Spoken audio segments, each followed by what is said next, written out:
Good morning, year two. We're going to start by reading a book today. It's called Monster for Hire. It is written by Trevor Wilson and illustrated by Regina Newey. On a stony hill between two towns lived a giant.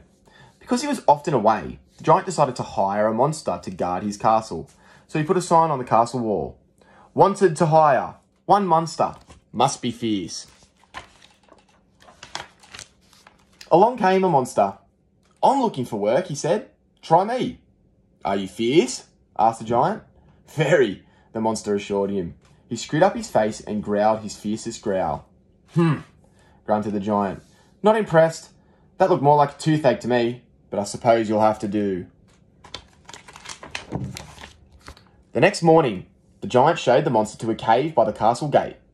Now listen carefully. I have a pantry full of cakes and pies, said the giant, patting his stomach. When I get back, I'll be starving, so let no one in while I'm away.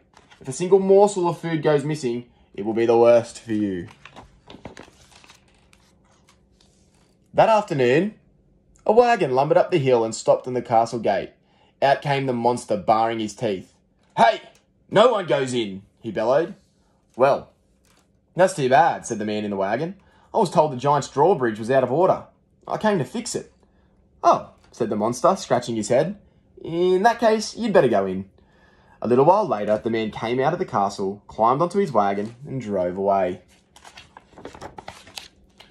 When the giant returned, he flew into a terrible rage. Fool, he thundered. All of my food has been stolen. Who went into my castle? Only the man to fix your drawbridge, protested the monster. He said it was out of order. Fool again, roared the giant. Can't you use your eyes? I haven't got a drawbridge. You're fired. So the giant put another sign on the castle wall. For hire. One monster. Very big and fierce. Along rode a prince.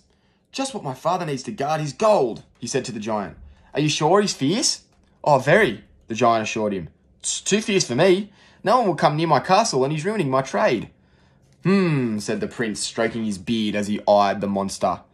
He looks a bit clumsy, but I suppose he'll have to do. The king was mean, and he loved gold so much that he taxed the whole kingdom to provide more and more for himself. He kept his gold in a dungeon underneath the palace.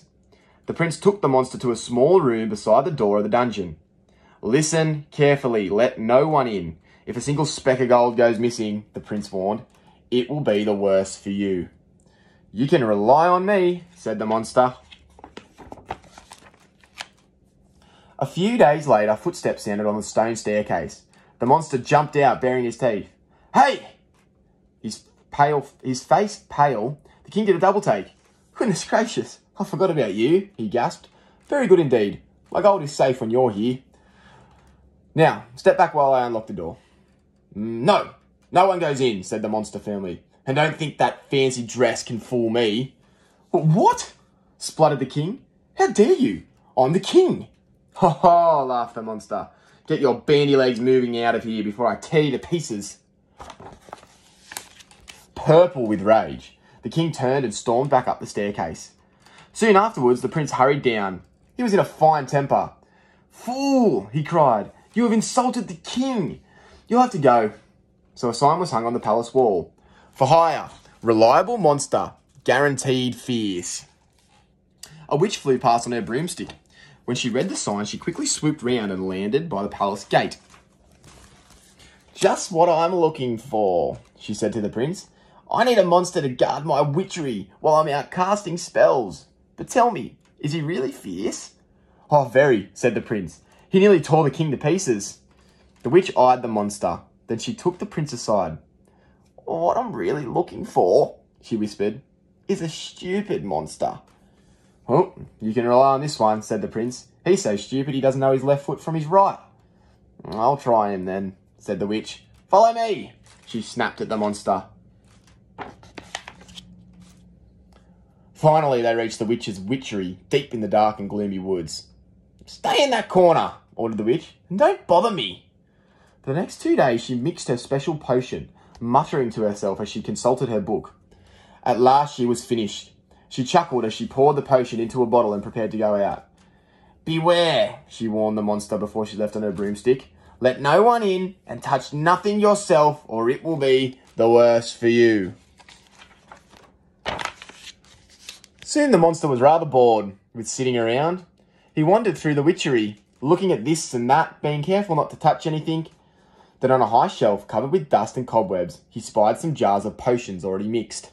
The monster could just make out the labels. One said, "Special potion," and underneath, in small black print, "Turns all who drink it into toads." The monster said gleefully and emptied the potion into the witch's teapot. Then he went back to the corner to rest. When the witch returned, she stared around the witchery suspiciously. Then, satisfied that all was well, she made herself a pot of tea. After two nice sweet cups, she poked the monster with her broomstick. "Stir yourself, lazy bones. I've got a lot of work for you two." The witch sat down. "Oh dear, I'm feeling quite strange, and something is happening to my voice.